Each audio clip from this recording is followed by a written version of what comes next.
तो हेलो दोस्तों, welcome to my YouTube channel global English academy. दोस्तों, मैं सोनू सर आपके सामने दोबारा हाजिर हुआ हूँ एक नए पेपर सेट के साथ में, एक नई एनर्जी के साथ में। दोस्तों, जैसा कि हम जानते हैं, आर्मी टीए, जी हाँ, आर्मी टीए 2024 ऑफलाइन फॉर्म की भर्ती आई हुई थी और जिसका एग्ज़ाम आपका जनवरी में होना है।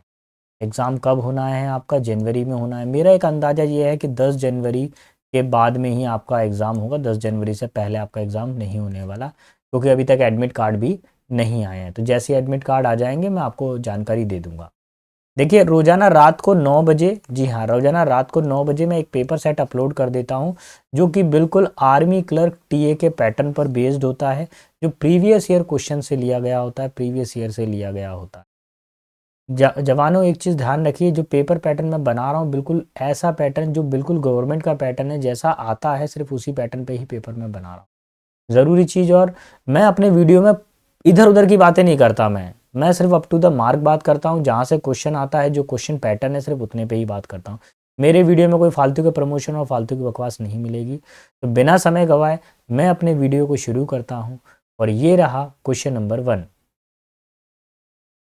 देखिए, सेट नंबर 4 है आज, और क्वेश्चन नंबर 1 में देखिए क्या दिया हुआ है। एक पैसेज दिया गया है, और पैसेज एक अच्छा खासा लेवल का दिया गया है, इससे ऊपर लेवल पैसेज का नहीं आएगा। क्या बोला गया है? Genetic variation. अब जेनेटिक वेरिएशन को पहले समझ लीजिए, उसको क्या बोलते हैं। जेनेटिक वेरिएशन का मतलब होता है वंशानुगत विविधता। वंश के हिसाब से विविधता आती जाती है। Is the corner store. Corner stone का मतलब क्या होता है? आधारशिला। किसी चीज की क्या है? आधारशिला है। ठीक है, आधारशिला ऑफ इवोल्यूशन। इवोल्यूशन का मतलब क्या होता है? व्युत्पत्ति, उत्पन्नता होती है, जैसे कैसे कैसे उत्पन्न हुए, क्या हुआ, वो सब। And without which there can be no natural selection and so low genetic variation decreases the ability to speech to survive and prepare. देखिए, जेनेटिक वेरिएशन ही आधारशिला है एवोल्यूशन की। एवोल्यूशन का मतलब होता है मानव के विकास क्रम की एक आधारशिला है। बोला गया है कि कोई भी विकास क्रम संभव नहीं है यदि लो जेनेटिक डाइवर्सिटी हो। अगर विविधता, अगर आनुवांशिक विविधता कम हो, तो इसके कारण क्या होता है? उनकी चलने फिरने की एबिलिटी स्पीसीज की वो कमज़ोर हो जाती है, और सर्वाइव यानी बचने का तरीका भी कम हो जाता है, और रिप्रोडक्शन भी कम हो जाती है। फिर बोला गया, explain the lead author Yoshna Moodley, professor at the department of geology. Geology के डिपार्टमेंट के योशना मुडे नाम के एक प्रोफेसर हैं, उन्होंने ऐसा कहा है। यूनिवर्सिटी ऑफ वेंदा इन साउथ अफ्रीका, साउथ अफ्रीका में ऐसा बोला गया। उनने ये बोला कि अगर कोई भी व्यक्ति विकास क्रम में, अगर कोई भी जीव जंतु विकास क्रम में अगर उसके अंदर परिवर्तन नहीं आ रहे हैं, जेनेटिक वेरिएशन नहीं आ रहे हैं, तो उनका बचना बहुत मुश्किल है। जैसा सर्दी हुई, तो सर्दी से बचने के लिए हमने क्या किया कि स्वेटर वगैरह का प्रयोग करना चालू कर दिया। अगर हमारे पास में स्वेटर नहीं होंगे, गर्म कपड़े नहीं होंगे, हमारे पास बुद्धि का विकास नहीं हुआ, तो बचेंगे कैसे? 2 centuries एगो, 2 शताब्दी पहले, the black rhinoceroses, rhinoceroses which roamed much of the sub-Saharan Africa. बोल रहे हैं कि 2 सेंचुरी पहले क्या होता था? काले कलर के जो, एक काले कलर के जो गेंडा आती होता था, राइनोसोर, जिसकी ना नाक के ऊपर एक ऐसी सूंड लगी रहती है ना, ऐसे करके सूंड लगी रहती है एक नाक पर, ऐसा वाला गेंडा। ठीक है, और वो कहाँ पे रहता था? सहारान अफ्रीका में रहता था। Had 64 different genetic lineage. Lineage का मतलब क्या होता है? वंश। क्या थी उनकी? कितनी थी? 64 उनकी डिफरेंट वेराइटीज़ थी। But today only 20 of these lineage remain. लेकिन 64 में सब केवल कितनी बची हैं? हमारे पास 20 बची हैं। से द पेपर, पेपर कहता है the species is now restricted to the 5 countries. अब ये जो इनकी जो वैरायटी है, एक सींग वाले गेंडे की जो वैरायटी है, वो 5 देशों में रह गई है केवल। कौन कौन से में? देखिए, मैं थोड़ा साइड हो जाता हूँ क्योंकि ढक रहा होगा ये। साउथ अफ्रीका में, नाम्बिया में, केनिया नंबर 3, जिम्बाब्वे नंबर 4, और नंबर 5 तंजानिया। इन 5 देशों में केवल इनकी वैरायटी सीमित रह गई है। Genetic unique population that one existed in Nigeria. देखिए, एक जेनेटिकली अगर एक यूनिक, एक विशिष्ट प्रकार की इनकी जो पॉपुलेशन है ना, जो इनकी जो आबादी है, वो कहाँ पर एग्जिस्ट करती है? नाइजीरिया में, कैमरून में 1 2, चैड में, और एरिटेरिया में 3, इथोपिया 4, सोमालिया 5, मोजाम्बिया 6, मालविया 7, और अंगोला 8 हैव डिसअपियर्ड। इन 8 जगहों से इनकी पॉपुलेशन ख़त्म हो गई है। The origin of the genetic erosion, genetic erosion का मतलब क्या होता है, पहले तो जेनेटिक का मतलब क्या होता है, वंश होता है, और इरोशन का मतलब क्या होता है, उसका क्षरण होना, क्या हो रहा है, उसके क्या होना, कमी होना, ठीक है। जेनेटिक इरोशन हो रहा है coincide with the colonial rule of Africa.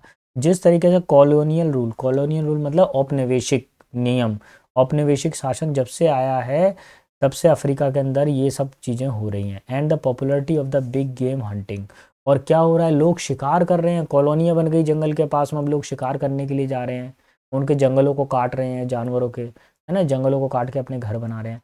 From the second half of the 20th century, however, यदि बोला जाए 20वीं सदी के दूसरे हाफ में, हाउएवर, हालांकि poaching of horns has been dramatically depleted their population, लेकिन उनका शिकार किया जाता है हॉर्न के लिए, उनके सींग के लिए उनका शिकार किया जाता है, जिसके कारण एक सींग गेंडा की जो है पॉपुलेशन कम होती जा रही है। Genetic diversity specially in Kenya and Tanzania, कहाँ कहाँ पे कम होती जा रही है, केनिया में और तंजानिया के अंदर बिल्कुल समाप्ति के कगार पे, ठीक है। चलिए ये था हमारे पास में पूरा पैसेज, और अब इसके आंसर्स को चेक करेंगे। What is the important for evolution, किसी भी चीज़ के एवोल्यूशन के लिए, उत्पत्ति के लिए क्या कारण जिम्मेदार है। सो आंसर लगाएंगे बेटा A for America, genetic variation होना बहुत ज़रूरी है। जब बदलाव आएंगे तभी तो आदमी विकास कर पाएगा। पहले मानव कौन था, बंदर था ना, वानर था, फिर उसने धीरे धीरे करके बना, फिर वो औरंगुटान बना, फिर धीरे धीरे करके और चेंजेस के फिर इंसान बन गया। लार्ज पॉपुलेशन नहीं, मिक्स स्पीसीज नहीं, सर्वाइवल ऑफ फिटेस्ट नहीं। नंबर 2 पर आइए, sub Saharan Africa has lost how many black rhino genetic lineage in 200 years, 200 वर्षों के अंदर ब्लैक कलर का जो एक सींग वाला गेंडा होता है, इसके नाक पे सींग होता है, वो अब कितनों का नुकसान हो गया है, कितनों का नुकसान हो गया। देखिए मैं थोड़ा सा एक बैक करूँ मैं, और थोड़ा सा अगर आप समझ पाते हो, देखिए 64 तो थी वो टोटल, कितने थे, 64 थे टोटल, अब उसमें से कितने बचे हैं, 20 बचे हैं, तो यानी कि अगर मैं माइनस करता हूँ तो 44 का नुकसान हो गया। कितने बचते हैं अपने पास में, अभी प्रेजेंट में अपने पास में जो नुकसान हुआ है वो 44 का नुकसान हुआ है। 24 तो टोटल थे, उसमें से 44 माइनस किए, ठीक है, 20 अभी प्रेजेंट में है। वो क्या बोल रहा है, हमने कितनों का नुकसान किया है, तो 44 का नुकसान हो गया हमारे पास। ऑप्शन नंबर सी हमारा फाइनल आंसर है, ठीक है। क्या हो जाएगा ऑप्शन, पढ़ाने दीजिए कंप्यूटर महोदय, 5 मिनट दीजिए हमारे बालकों को। चलिए, genetic unique black rhinoceros has been lost in all of following countries, किस किस कंट्रीज में से ये ब्लैक राइनोसोर्स खत्म हो गए हैं, केवल एक कंट्री को छोड़ दीजिए, किस किस में से खत्म हो गए हैं। देखिए भैया, मालविया में, चैड में, नाइजीरिया में, इन तीनों जगह पे खत्म हो गए हैं, केवल तंजानिया है जहां पर अभी भी कुछ उत्पत्ति बची हो, ठीक है। आगे बढ़ें, क्वेश्चन नंबर ए नेक्स्ट पर आ जाइए, नंबर 4 पर। From the first for the second half of the 20th century what was the cause dramatic fall in black rhinoceros population, क्या किस कारण से इनकी जो है आबादी में कमी आई है।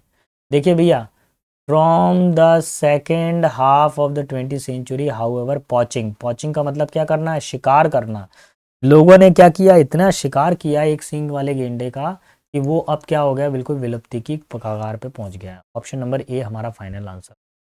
नंबर 5 पर आइए, 5 क्या बोल रहा है, genetic diversity is proportional to, genetic diversity किसके बराबर बताई गई है, विविधता का मतलब क्या है, स्पीशीज पॉपुलेशन नहीं है, the ability of a species to survive and reproduce, इसी का मतलब होता है जेनेटिक डाइवर्सिटी। अगर आप माहौल में अपने आप को बदल नहीं पाए तो कोई आपका शिकार कर ले जाएगा, इसलिए आपको सख्त बनना पड़ेगा। अगर आप दौड़ने गए हैं और अगर आप भीड़ में फंस गए और आप दौड़ नहीं पाए, तो आपको पता है ना क्या होता है, जब भर्ती देखने जाते हैं आर्मी ऑफिसर्स कैसा बिहेव करते हैं, उनको कोई मतलब नहीं है कहाँ पे क्या हो रहा है क्या नहीं हो रहा है। भैया 100 में से कोई 4-5 लड़कों को पकड़ते हैं सेंटर पे, अगर आप जाएंगे जब दौड़ने जाते हैं ना फिजिकल देने, इतनी भयानक कंपटीशन हो रहा है। Everyone accepted the Mary Joseph to win the hero her rhetorical retrieval technicolor close in La La Land the eventual winner. देखिए क्या बोला गया, ये जो पैसेज है ये पूरा का पूरा एक बॉलीवुड पे आधारित है, और इस पैसेज के अंदर लोगों को अवार्ड मिल रहे हैं। मेरी जोसेफ को कौन सा अवार्ड मिला है, retro revival technique colour close, colourful close पहनने का रिकॉर्ड मिला है उसको, और उसने किस तरह का, इन लाला लैंड में, ठीक है, एक मूवी है लाला लैंड, उसमें पहना है, द इवेंचुअल विनर। फिर Colleen Atwood for the fantastic beat, Colleen Atwood को किस में मिला है, फैंटास्टिक बीट में मिला है। And where to find them seem surprise to, और एक वेयर टू फाइंड देम जो मूवी है उसको भी अवार्ड मिला है। But as other award begin to slip away from the well reviewed musical a theme could be teased out. देखिए award मिलते जा रहे हैं, स्लिप होते जा रहे हैं अवार्ड, ठीक है, लोगों को मिलते जा रहे हैं, हाथ से फिसलते जा रहे हैं अवार्ड। बोल रहे हैं कि एक मूवी थी जो काफ़ी ज़्यादा म्यूजिकली रिव्यूड की गई थी, उसको भी क्या कर दिया गया, उसको भी हटा दिया गया और उसकी जगह पे किसी और को अवार्ड मिल गया। What is fantastic beast if not a plea for equal treatment of people magical और अदरवाइज। बोला गया है कि जैसे कि फैंटास्टिक बीट को अवार्ड मिल गया, तो इन लोगों का ऐसा मानना था कि शायद वो उस योग्य नहीं थी, लेकिन फिर भी उसको अवार्ड मिल गया। देन अराइवल, एक फिल्म का नाम क्या है, Arrival, a film about the inherent vanity of the aliens, read emigrant won the best sounding editing. देखिए अराइवल मूवी को कौन सा अवार्ड मिला है, बेस्ट साउंड एडिटिंग का अवार्ड मिला। Hacksaw Ridge which is in a way an antigun movie won 2 categories. इसमें बोला गया है कि हैक्शो रिज नाम की एक मूवी थी जिसके अंदर, ऐसी मूवी थी उसने 2 कैटेगरी में अवार्ड जीते थे, जिसके अंदर एंटीगन यानी युद्ध, मतलब हथियारबंद, हथियार का प्रयोग नहीं करेंगे, ऐसी मूवी थी वो, एंटीगन मूवी थी, है ना, हथियार विरोध की मूवी थी। Fences about the African American father who fears racial discrimination took home the Oscar for the best supporting actress. देखिए फैंसेस नाम की एक फिल्म थी जिसके अंदर अफ्रीकन और अमेरिकन फादर की स्टोरी बताई गई थी और जिसके अंदर नस्लीय भेद को दर्शाया गया था। उस मूवी ने क्या किया था, ऑस्कर अवार्ड जीता था और जिसमें बेस्ट सपोर्टिंग एक्टर का अवार्ड। अर्लियर मूनलाइट, उससे पहले कौन आई थी, moonlight, featuring a 2 minority communities black and gay. 2 minority community को दर्शाती है moonlight movie, won the best supporting actor, जिसमें बेस्ट सपोर्टिंग एक्टर का अवार्ड मिलता है।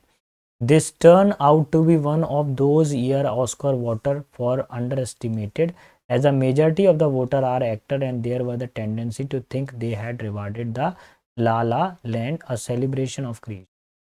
देखिए भैया, जो जब ये अवार्ड दिए गए थे तो उसके अवार्ड के अंदर जो वोट करता थे वो कौन थे, हीरो हीरोइन थे, एक्टर एक्ट्रेस थे। उन्होंने ही इसका फैसला लिया था कि किस मूवी को, किस गाने को, किस एक्टर को, किस एक्ट्रेस को जो अवार्ड मिलना है। The heroine wants to make movie, और ये साल क्या था, बहुत ही अच्छा था। हीरोइन चाहती हैं कि और ज़्यादा मूवी बने। The hero wants to make jazz, ऐसे ही हीरो भी अपने नाम को बढ़ाना चाहते हैं। It look like a year of the artist all over again, ऐसा लगता है कि ये वर्ष क्या है, कलाकारों के लिए ही है। चलिए तो अब क्वेश्चन नंबर 6 पर आइए। Colin Atwood won the which award, Colin Atwood ने कौन सा अवार्ड जीता था। अगर मैं थोड़ा सा बैक में चला जाऊं, पता करना चाहिए किस चीज़ के लिए अवार्ड मिला था। देखिए यहाँ पर एक नाम आ रहा है, अगर आप थोड़ा सा देख पा रहे हैं, मैं थोड़ा सा पहले साफ, ये देखिए कॉलिन एटवुड ने क्या किया था, यहाँ पर ये रहे कॉलिन एटवुड, यहाँ पे एक अवार्ड तो उन्होंने फैंटास्टिक बीस्ट के लिए लिया और दूसरा अवार्ड किसके लिए था उनका, वेयर टू फाइंड देम, यानी 2 मूवी के लिए इनका अवार्ड था। और यहाँ पे देख लेते हैं अपने ऑप्शन में क्या आ रहा है, best supporting actor for fantastic beast, ठीक है, and where to find them, तो यही इसका आंसर होगा ऑप्शन नंबर बी। लाइन से लाइन मिला के आंसर ढूंढना है आप, ठीक है, ऑप्शन नंबर बी। 7 आ जाइए, what does the lead female actor in La La Land want to do. भैया La La Land want to do film के अंदर फीमेल एक्ट्रेस क्या करना चाहती थी, देख लेते हैं भैया क्या करना चाहती थी वो। देखिए यहाँ पे देखिए एक लाइन आ रही है, अगर आप लाइन को प्रॉपर पढ़ पा रहे हो तो क्या लाइन आ रही है, they had award La La Land a celebration of creation, the heroine wants to make movie. तो यहाँ से हमको समझ में आ रहा है हीरोइन क्या बनाना चाह रही हैं, मूवी को बनाना चाह रही हैं, मेक जैज नहीं करना चाहती, make music, make, option number B will be final answer, ठीक है। Which of the following movies is about the kindness of alien, इनमें से कौन सी मूवी थी जो काइंडनेस ऑफ एलियन को दर्शाती है, एलियंस की विनम्रता को दर्शाती है। तो चलिए हम ढूंढना सर्च शुरू करते हैं, उस वर्ड को ढूंढते हैं जिससे अपना आंसर बन सकता है। देखिए अगर आप देखें यहाँ पर, अगर पूरा एलियन वर्ड का प्रयोग देखें तो किस किस जगह पर आया है वो देखिए alien, a film about the inherent vanity of the aliens. फिर एलियंस की फिल्म कौन सी थी, अराइवल थी, जिसमें उसको बैड साउंड का अवार्ड मिला था, तो यहीं पर ही अपना आंसर आता है। क्वेश्चन नंबर 8 अराइवल मूवी को मिला था option number B will be final. Clear? Let's see question number 9। Why was it assumed that the La La Land would win a lot of award? ऐसा क्यों लगता है कि लाला लैंड मूवी को बहुत सारे अवार्ड मिलेंगे? क्यों क्यों ऐसा लगता है? क्योंकि मेजॉरिटी ऑफ जो वोटर हैं वो क्या थे? एक्टर्स। वो ये चाहते थे कि लाला लैंड मूवी आगे तक जाए। देखो यहाँ पर अगर आप देखें,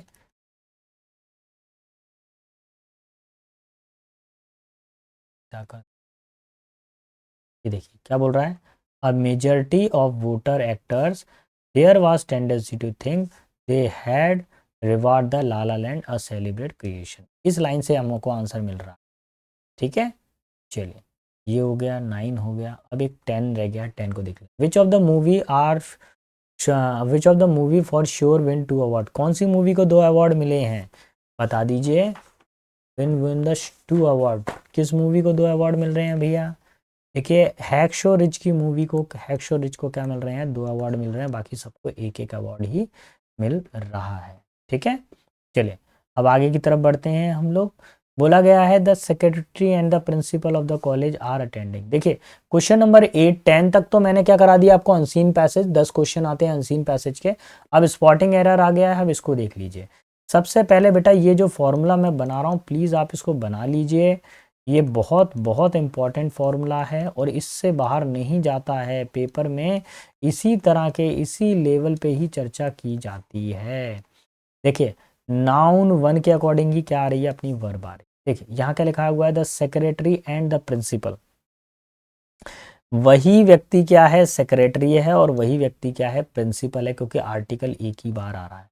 तो सेक्रेटरी और प्रिंसिपल को हमने क्या माना है बेटा? Singular subject. एक बात क्लियर हो गई।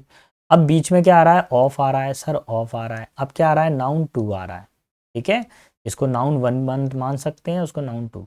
तो नाउन 1 के अकॉर्डिंग वर्ब आनी चाहिए। ये सिंगुलर सब्जेक्ट है, क्योंकि दा लगा हुआ है तो दोनों लोग एक ही हैं, वो सेक्रेटरी और प्रिंसिपल। इसलिए बेटा यहाँ पे आर नहीं आए। ये सिंगुलर सब्जेक्ट है, तो वर्ब भी कैसी आनी चाहिए? सिंगुलर। तो इसलिए आर की जगह पे क्या हो जाएगा? Is. Final answer option number. Clear? चलिए क्वेश्चन 12 पर आ जाइए। There is only one of his noble that are interesting. तो देखिए मैं आपको बता दूं, कभी भी सेंटेंस के बीच में क्या आ जाए? हु आ जाए, विच आ जाए और दैट आ जाए। ठीक है, हु विच दैट 3 वैल्यू आ जाए। इनसे पहले जो भी नाउन आएगा उसी के अकॉर्डिंग ही वर्ब बाद में आती है। तो देखिए यहाँ क्या आ रहा है? दैट, ये आ रही है वर्ब। अब इससे पहले देखिए क्या लिखा हुआ, there is only one of his noble. Only one का मतलब क्या हो गया? सिंगुलर सब्जेक्ट हो गया। इसलिए वर्ब भी कैसी आनी चाहिए? सिंगुलर वर्ब आनी चाहिए। आर नहीं आएगा, क्या आएगा? इज आएगा। Final answer option number C. ठीक है, चलिए दोबारा से देखिए, उसी फॉर्मेट में क्वेश्चन दिया गया है। बोला गया है नाउन 1 आ रहा है, बीच में ऑफ आ रहा है, फिर नाउन 2 आ रहा है और फिर आ रही है वर्ब। तो देखिए नॉलेज ऑफ एट बीस 2 लैंग्वेजेस, ये नाउन 1 है ना, नॉलेज। इसी के अकॉर्डिंग ही वर्ब आएगी। आर की जगह पे क्या आएगा बेटा? इज का प्रयोग किया। तो option C will be final. Clear? आया समझ में? 14 पर आते हैं। 14 नंबर क्वेश्चन क्या कह रहा है, उसको कैसे solve. Everyone in this world is accountable to God. इस संसार में हर कोई भगवान के प्रति क्या शुक्रगुजार है? देखिए अकाउंटेबल भगवान के प्रति, और भगवान के जो कर्म भगवान ने जो किया है उसके प्रति, तो इधर पे आ जाएगा फॉर। ठीक है, अकाउंटेबल टू गॉड होता है, लेकिन एक्शन के लिए आएगा तो अकाउंटेबल फॉर हिज एक्शन हो जाएगा। Option number B final answer. Clear? Next आ जाइए हमारे पास में अगला। Speed is dash essence in a project of this type. इस टाइप के प्रोजेक्ट में जो रफ्तार है वो इसका सार होना चाहिए। तो किसी चीज़ का अगर सार होना चाहिए, यानी मुख्य मुख्य घटनाक्रम होना चाहिए, तो क्या आता है? Of essence.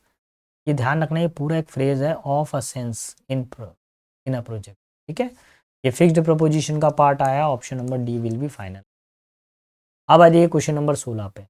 A wise man profits dash the make mistake from. एक समझदार आदमी दूसरों की गलतियों से सीखता है, ये कहावत है। तो प्रॉफिट्स के साथ में बेटा किसका यूज किया जाएगा? फिक्स्ड प्रपोजिशन आएगा, फ्रॉम। क्लियर? अब आ जाइए क्वेश्चन नंबर 17 पे। 17 क्या कह रहा है? देखिए 3 क्वेश्चन मैंने स्पॉटिंग एरर के कराए। अब क्वेश्चन किससे रिलेटेड आ रहे हैं, आर्टिकल से रिलेटेड आ रहे हैं। हालांकि एग्जाम में थोड़ा स्लो आएगा, लेकिन फिर भी मैंने उस लेवल का बना के दिया। अगर पेपर टफ भी आया तो इससे बाहर नहीं जाएगा, विश्वास कीजिए बेटा, इस लेवल से ऊपर नहीं जाने वाला। अगर आप इसको कर रहे पा रहे हैं तो उस एग्ज़ाम को तो वैसे ही क्रैक कर जाएंगे। क्या दिया हुआ है, इफ़ डैश गेस्ट।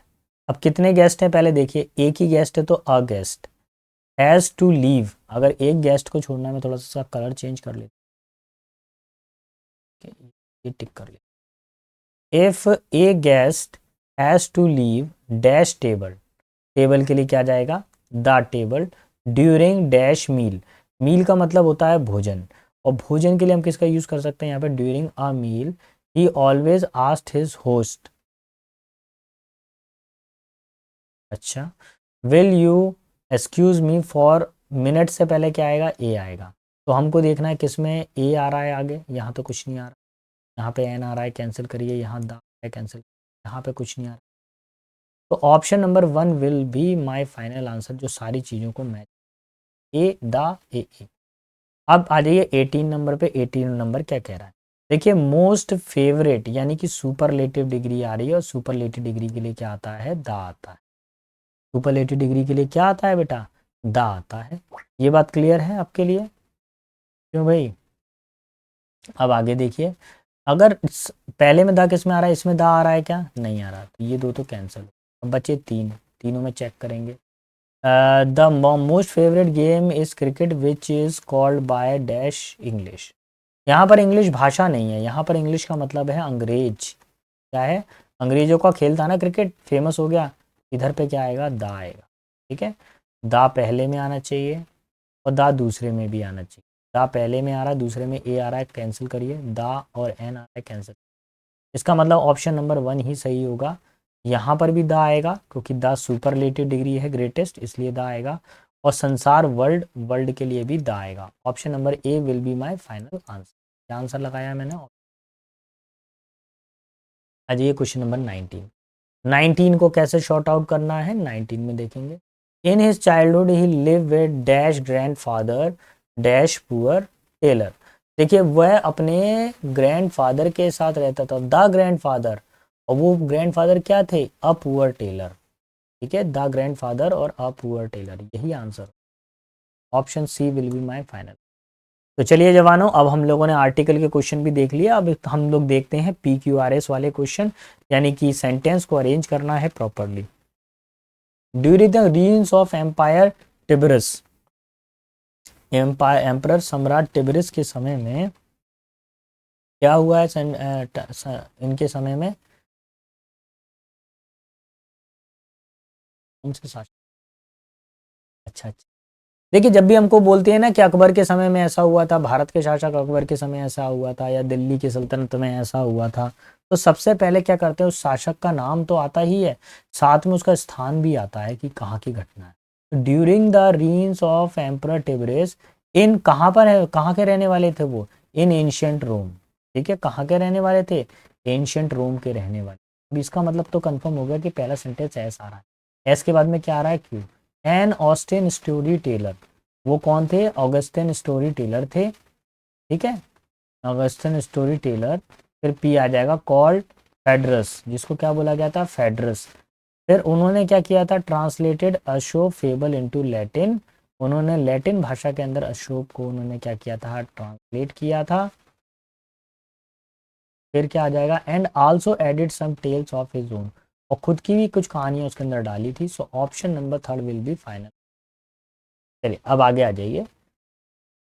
आपको मालूम है द पीजन, पीजन का मतलब क्या था, कबूतर। The pigeon were used, used के बाद में हमेशा टू आता है, यूज्ड के बाद में क्या आता है, हमेशा टू का यूज किया जाता है। ये बात तो ठीक है, लेकिन टू का यूज कब करेंगे, यूज टू के बाद में। देखिए यहाँ पर क्या आ रहा है, वाज या वर आ रहा है। अगर यहाँ पे वाज वर आ रहा है तो यहाँ ध्यान रखना चाहिए टी और टू के बाद में वर्ब की फोर्थ फॉर्म, तो ही ये काम करेगा।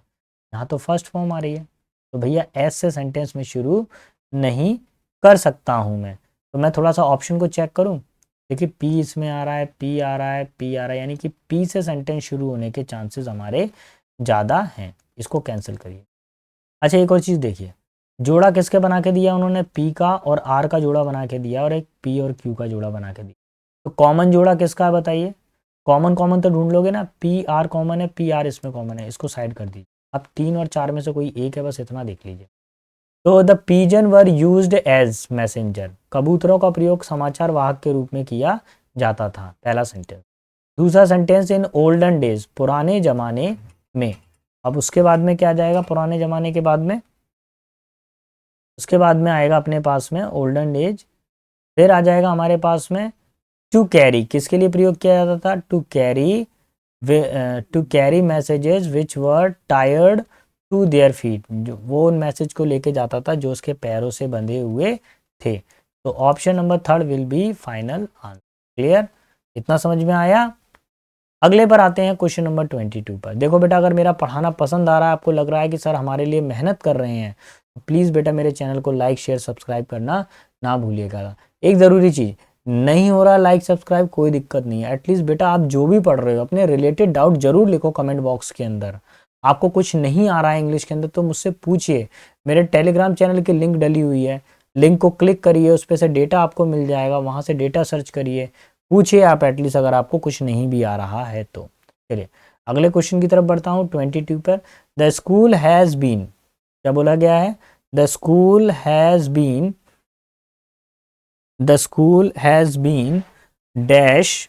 अच्छा, बीन के बाद में क्या दिए रखना है आपको, बीन के बाद में जो वैल्यू आपको देख के रखनी है कि क्या क्या आ सकता है। पहले तो आप ऑप्शन को चेक कीजिए, देखिए पी से सेंटेंस शुरू हो रहा है, आर से हो रहा है, क्यू से हो रहा है और क्यू से हो रहा है। तो क्यू से सेंटेंस स्टार्ट होने के ज़्यादा चांसेस आ रहे हैं, क्योंकि क्यू अगर पहला सेंटेंस बनेगा तो कैसे बनेगा, the school has been the school has been, अगर क्यू से सेंटेंस शुरू कर रहा हूँ, the school has been the most important, है ना, the school has been the most important, school हमारे लिए बहुत इंपॉर्टेंट होता था। किस चीज़ के लिए इंपॉर्टेंट होता था स्कूल भैया, स्कूल जो इंपॉर्टेंट होता था, important means of transferring, important means होता था किस चीज़ को ट्रांसफ़र करने का, किस चीज़ को ट्रांसफ़र करने का, ट्रांसफरिंग, स्कूल में ट्रांसफरिंग करने का द वेल्थ, अच्छा ठीक है, the wealth of tradition from one generation to another. तो फोर्थ वाला सेंटेंस ये हो जाएगा पी। देखिए एक और चीज़ मैं आपको बताऊं, इसमें एक वर्ड आया है फ्रॉम, और फ्रॉम का ग्रुप किसके संग बनता है, टू से बनता है। देखिए यहाँ पे लगा हुआ है टू, यहाँ पे लगा हुआ है फ्रॉम।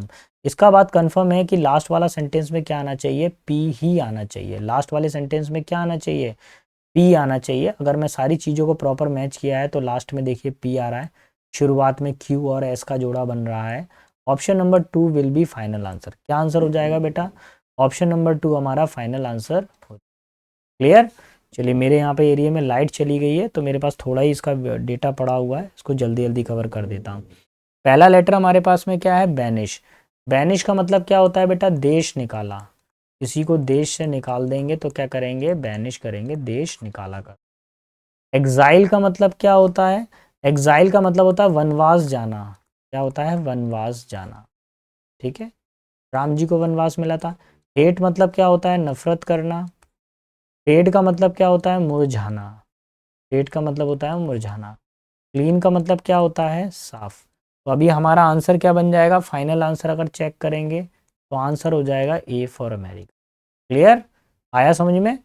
चलिए 24 पर आइए, सिनोनिम बताना है फ्रॉड। फ्रॉड का मतलब क्या होता है, छल करने वाला व्यक्ति, छलिया, क्या कह सकते हैं, छल करने वाला छलिया व्यक्ति होता है। ठीक है, तो छल करता है। मेल कंटेंट का मतलब क्या होता है, असंतुष्ट, ऐसा व्यक्ति जो कभी संतुष्ट ही नहीं हो सकता, असंतुष्ट। आर्गुमेंट का मतलब होता है झगड़ा करना या बहस करना। ठीक है, फिर है इम्पोस्टर मतलब पाखंडी, है ना, जो पाखंड फैलाता हो, झूठ बनता हो। और फिर वर्ड है हमारे पास में क्लॉन। क्लॉन का मतलब क्या होता है, ऐसा व्यक्ति जो कम पढ़ा लिखा हो, गंवार कह सकते हैं आप इसको, रस्टिक कह सकते हैं, असभ्य व्यक्ति, है ना, कुल मिला के असभ्य व्यक्ति, इसमें सभ्यता ना हो। तो फ्रॉड का मतलब छलिया होता है, इसका सिनोनिम बताना है इम्पोस्टर। इम्पोस्टर का मतलब पाखंडी जो लोगों से छल करता है। ठीक है, तो आंसर हो जाएगा ऑप्शन नंबर सी। चलिए 25 पर आते हैं बेटा। 25 क्या कह रहा है, आपको एंटोनिम बताना है वर्ड रोटुंडा का। रोटुंडा का मतलब होता है गुंबद आकार का। ठीक है, गुंबद आकार। ये कैसा होता है, आपने ताजमहल के ऊपर देखा है ऐसा करके बना रहता है ताजमहल के ऊपर, ये रोटुंडा शेप होती है, ऐसी गोलाकार शेप होगी रोटुंडा, इस टाइप की शेप, ठीक है। राउंड का मतलब होता है गोल, अनइम्पॉर्टेंट का मतलब कम महत्वपूर्ण, थिन का मतलब होता है पतला, डल का मतलब होता है जो काफ़ी कमज़ोर टाइप का हो, डल हो, ठीक है। अगर आप प्रॉपर आंसर चेक करेंगे, कोई चीज़ गुंबदाकार है यानी गोल गोल मोल है, ये गोल गोल सी है, गुंबदाकार है, तो इसका अपोजिट क्या बनेगा, पतला दुबला। Option number C will be final, ठीक है बेटा। तो चलिए देखिए, आज लाइट की थोड़ा कमी है, आज बैटरी बैकअप उतना ही है मेरे पास में। ध्यान रखिए रोजाना रात को 9 बजे आपको, आपके लिए हम पेपर सेट लेकर हाजिर होते हैं, ठीक है बेटा। अच्छे से तैयारी करें सारे के सारे बच्चे। अगर आपको कोई भी डाउट आ रहा है तो मेरे रिलेटेड नंबर पे आप मेरे को व्हाट्सएप मैसेज कर सकते हैं। तो जवानों, आज के सेशन में इतना ही है। अच्छे से पढ़ाई करें, अपना और अपने माता पिता के नाम को रोशन करें। सभी बच्चों को मेरी तरफ से बेस्ट ऑफ लक। अच्छे से पढ़ाई करो बेटा, सिलेक्शन लो। तब तक के लिए सारे बच्चों को जय हिंद जवानों, मिलते हैं अगले वीडियो में।